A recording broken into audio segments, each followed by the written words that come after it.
Alex Pereira says he was hacked. Is it true? Well, I'm going to lean towards no. I'm going to tell you why. The reason is, let's look at it like this, right? Alex Pereira has done everything that the UFC has asked of him. A Conor McGregor card falls off, throws in Alex. He goes in there on a short notice.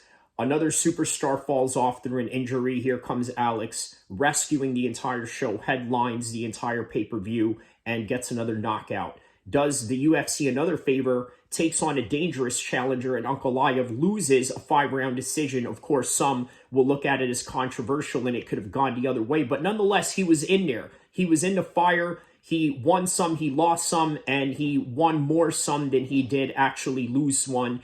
But this particular battle that he has going on with the UFC on the low, I think he is absolutely losing the negotiating battle.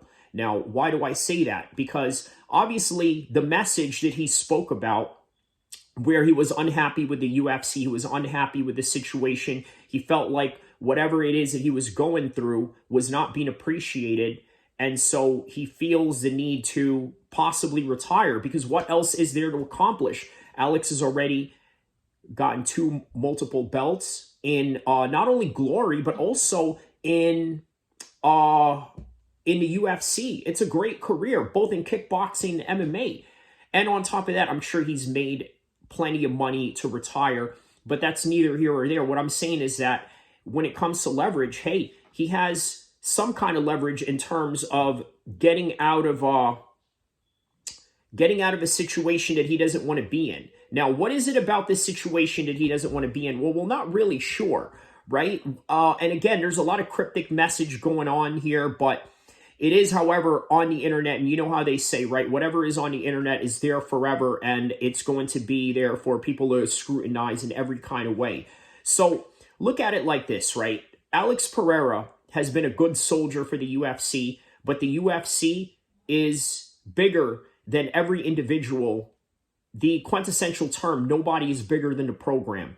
Nobody's bigger than the program when it comes to the UFC, okay? Because their brand and their logo is way bigger than any logo of any fighter. And let me explain why that is. Because every fighter that has grown up to wanting to be an MMA fighter has looked at those logos and said to themselves, this is where I'm going to aspire to be, no matter how big you are. Even if it's Anderson Silva with that symbol, Michael Jordan-like symbol that he has, where he has the front kick towards Vitor Belfort, right? That's an iconic symbol for Anderson Silva. The other symbol for Chuck Liddell, having those ice coming out of his shorts, and then the flames that comes out of Tito Ortiz and all of that. All of these things, right? They're all logos for these fighters. George St. Pierre with the whole Japanese gi outfit for karate, and then jiu-jitsu and all of that, right?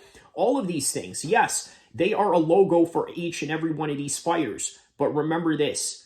The reason why Alex is losing his battle is because nobody is bigger than the program, and whatever top symbols you see or whatever icons you see from these legends, they will never be bigger than the icon and the symbol of the UFC, because nobody is bigger than the program. And that's something that Alex is now understanding when it comes to these negotiation tables that are going on behind the scenes. So with that in mind, that is all that I have for this short video explaining the situation of what is happening with Alex. Don't forget to like and subscribe. I'll see you in the next one, inshallah.